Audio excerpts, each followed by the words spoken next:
So you may have seen my video about 3 months ago where I compared Thaumaturge versus Arcanist, and we ended up with this chart which ranks then which setups you should be using in terms of DPS. How can you get as much damage as possible? Well, since then we got the update module 28, and I've made some updates to my test rules, and we've been going through all the other classes with those updates.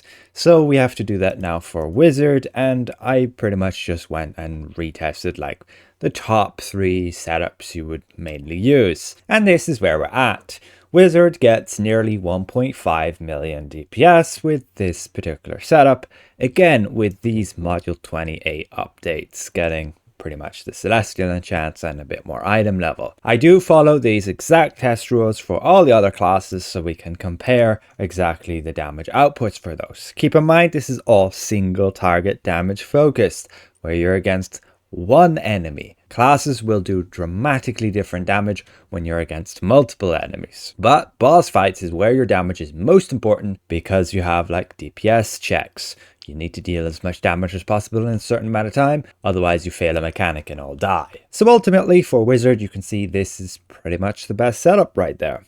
However, there are some practicality issues with it in certain content, and so you will generally drop down to this second setup. What I speak of is Smolder.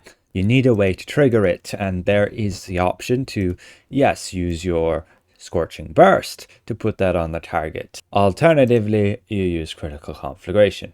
The issue with using Scorching Burst is you give up your Magic Missile, which means you give up these arcane stacks, which also means you give up an extra damage hit of Entangling Force of like 150 magnitude. So ultimately, it can be just better to have Critical Conflagration and then not worry about Scorching Burst, because what you would have to do is start the fight with Scorching Burst, put the Smolder on your target, and then switch over to Magic Missile to gain those stacks, to gain those extra damage. But then if your boss disappears and comes back because of some phasing, all their buffs are reset and you can see he no longer has Smolders. You would have to use Scorching Burst again, which would mean switching your power again to Scorching Burst off from Magic Missile, and so on and so forth. It gets messy. So in practicality sense, yeah, you could just better off go with Critical Conflagration instead of Orb of Imposition.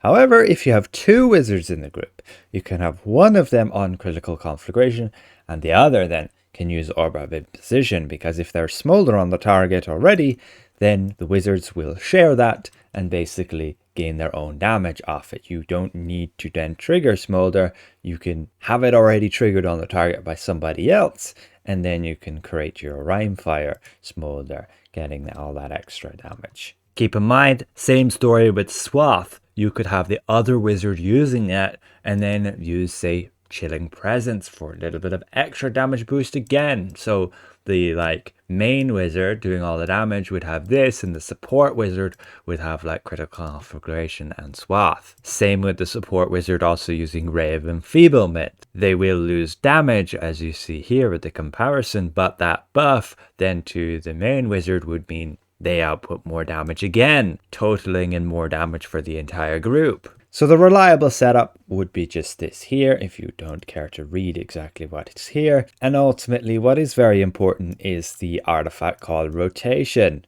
Outside of the artifact call, generally doesn't matter, use encounters when they're off cooldown, but when you approach the next artifact call, make sure your encounter powers are off cooldown, ready to use, and then you're going to do this exact rotation. You're going to cast your artifact, your Icy Rays, Entangling Force, Chill Strike, Repel, your Daily and your Mount, your Repel, Chill Strike, Entangling Force, and your Icy Rays.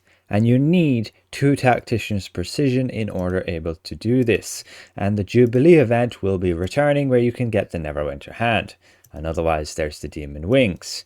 You might have the Dark Butterfly, which has that as well, but that was like a once off mount you could only get on one character after a free claim. So keep an eye out. Potentially we'll be able to get the Neverwinter hand this next Jubilee, which is just next week. Without 2 Tactician's Precision, you can't do this rotation. You cannot get 2 Icy Rays within the artifact call, unless you stack up to like about 50% recharge speed. We're already at like 15% plus another 15% from Scintillant.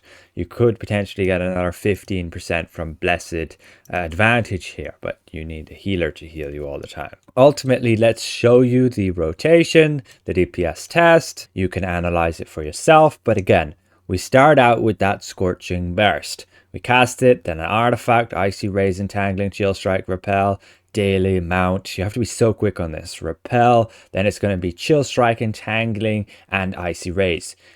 If you delay by a split second, you do not get that second Icy Rays within the artifact call, which means you miss that like 5-6 million damage hit, which is a lot, since normally this encounter power would only do around 1.4 million thereabouts.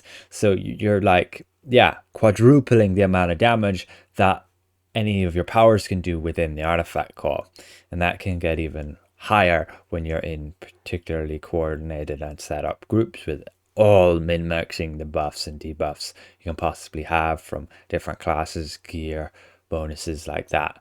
Ultimately, yeah, Wizard can do very well, and it's also, in my opinion, the most reliable class. Like, you can get out pretty much the best amount of damage reliably. Certain content's not going to affect you so much. You're just casting powers when they're off cooldown, and ultimately when the artifact comes around, you have 4 encounter powers you can put in there, and if you have 2 tacticians, you can do all 4 of those again. And that's just a massive magnitude output there. You have some very good burst damage, you have decent sustained damage, being able to have, again, 4 encounter powers all the time. So doesn't matter what content you're running into, what mechanics, Wizard can pretty much fit all. You need some multi-target damage, no problem. Slot in a daily power, slot in maybe icy terrain instead, and you're pretty much sorted. You have a very good mix of powers, and you're very nice and reliable. You used to be super powerful when Arcane Singularity was a bit busted, but that got fixed, and you're still very good now. Here's the next artifact call. Again, that exact rotation. You have to follow it precisely, and you have to be so quick on casting those powers in order to actually fit them all in the correct time. You only have 10 seconds, and you do like 3, 4, nearly 5 times more damage than you would deal outside of that. And that is how endgame works right now. If you're just running random queues, then it's not such a pressure to perfect your artifact call rotation. Something to practice by yourself even, like you can just cast your artifact and then practice getting the timing of that rotation and the order. And then when you do go into endgame content, then it becomes very important when people have coordinated groups and just start doing artifact calls.